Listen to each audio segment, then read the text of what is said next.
Hey guys, and welcome back to another Doctor Who series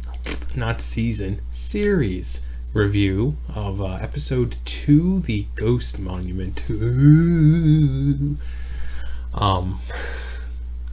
is going to be a quick review. It's basically, we pick up where the last episode left off. The Doctor, Graham, Ryan, and Yasmin are floating in space.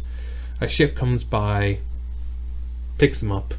We have two pilots, captains, whatever you want to call them, who are in a sort of race, kind of, to a planet, and the planet was moved.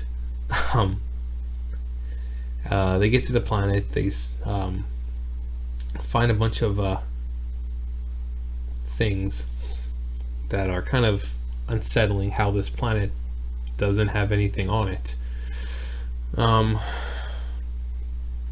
They go to a tent, and inside the tent is a guy who is kind of the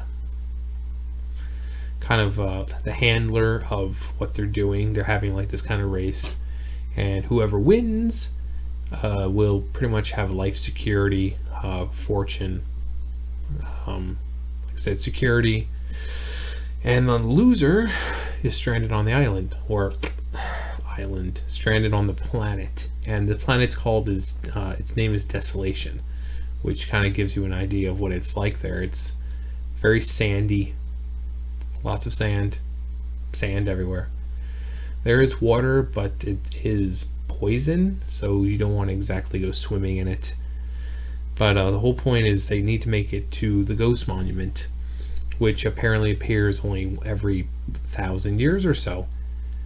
And the doctor kind of wants to know what this ghost monument looks like, so he pulls out this little hologram, and it's the TARDIS.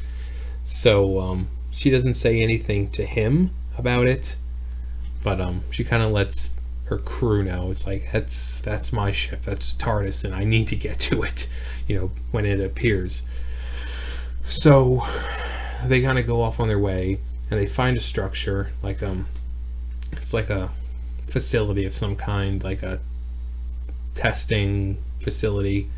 They find themselves in a shooting range almost, where you see targets all around, and you have robot soldiers firing at them. And Ryan thinks it's a good idea to take one of the guns and go outside and try and knock them out, and that doesn't work, and they ended up coming after him. He screams like a little girl.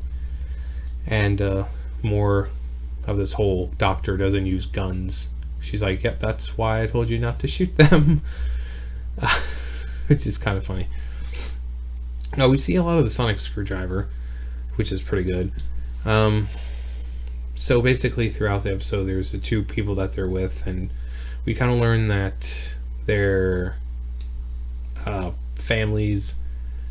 Like one of them, or they're trying to save their families, and by winning this race they can hopefully save whatever may be left of their family, because they're either in hiding or running for their lives or something like that. And so they both have reasons for wanting to do this race.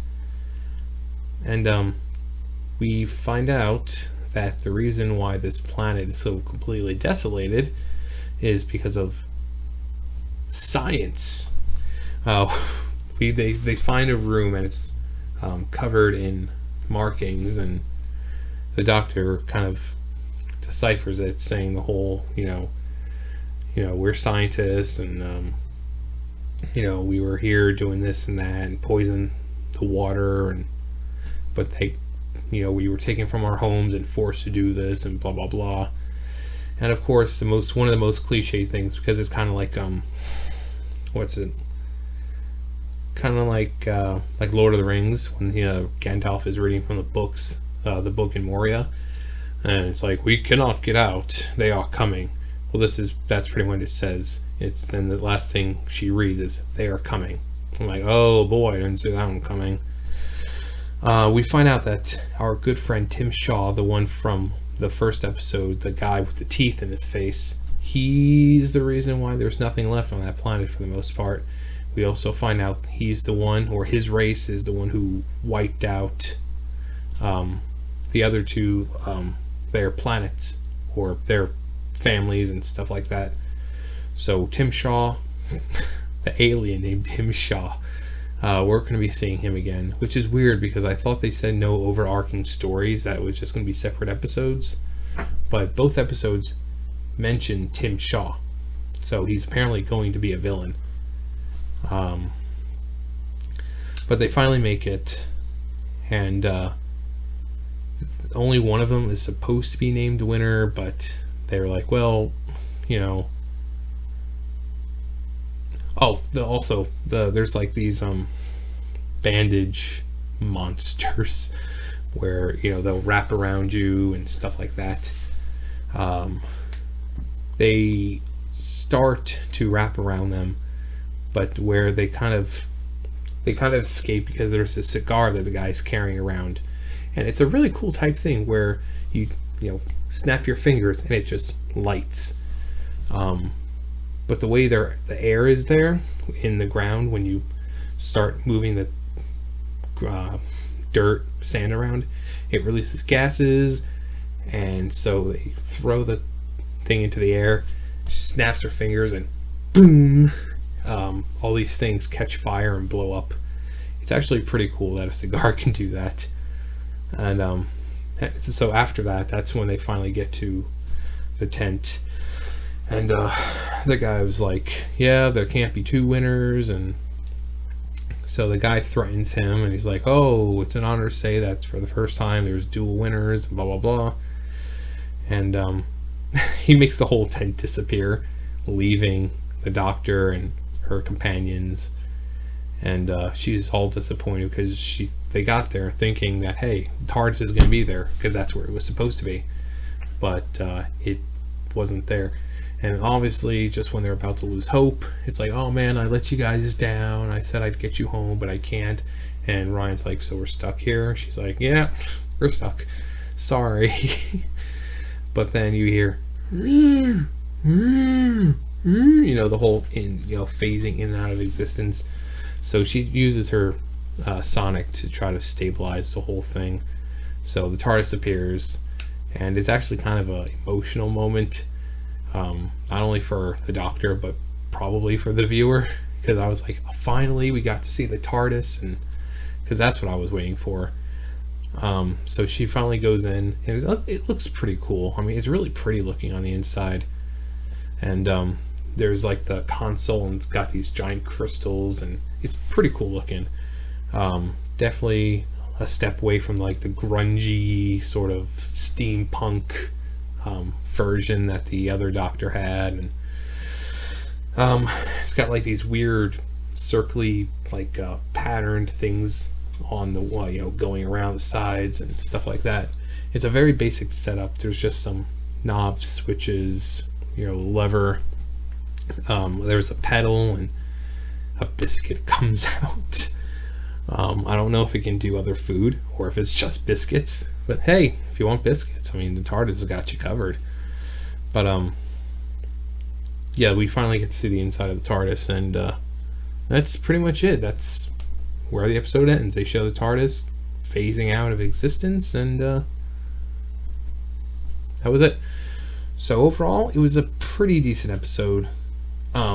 It's good to see that there is some kind of story. It's not going to be just individual episodes that really don't connect.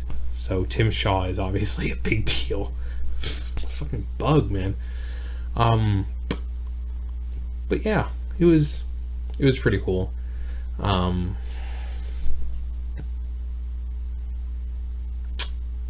don't know what else to say about it.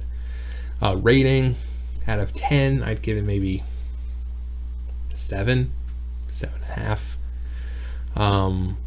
I mean, it's taken me a while to warm up to Jodie and that whole new cinematic look, because again, it's just how they're doing it now. The effects are definitely way better, but it's going to take a little bit to warm up to her. And I mean, the whole, pretty much the entire episode, Ryan was like whining about shit. I'm like, oh my god, they're just gonna have the strong, independent women, and they're gonna have Ryan that just complain about everything. It's like, see, this is why girls are better off with no men, or some crap like that. They didn't do that, thankfully, and they're not going to. But he was just complaining like the entire time, or he was just making stupid suggestions or doing stupid things, and no. So, but yeah, about 7.5.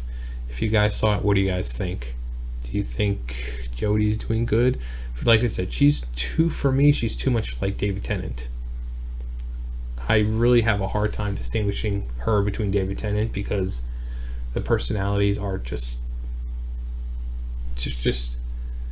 you know, same. But that's just me. What do you guys think? Do you think she has her own personality, or do you agree that she's too much like David Tennant? It's not a Matt Smith or anyone else where she's like constantly waving her hands. Like, can you please talk without waving your hands? I don't know. Maybe. Yeah. No, but she's too much like David Tennant, and that's just me. It's a good episode. I don't think I watched the preview for the next one, so I can't say what's going to happen. But yeah, what do you guys think? Comment below. Do you like her? Do you not? Did you think it was a good episode? Do you want to see more of this whole Tim Shaw story? Because that's obviously what they're setting up. This race is apparently going to be like the Daleks, where they just go around destroying everything, and it's a shame. Hope we get to see the Daleks because they're classic. But if we don't, I mean, it's a new series, so they might want to step away from old enemies, I guess. I don't know. But we like the Daleks. And I think Tim Shaw would just be destroyed by them if they ever met face to face, or faced a plunger, whatever it is. Anyways, what do you guys think? Comment below. Don't forget to comment, subscribe, thumbs up, thumbs down, and yeah, I'll see you guys next time. Bye, guys.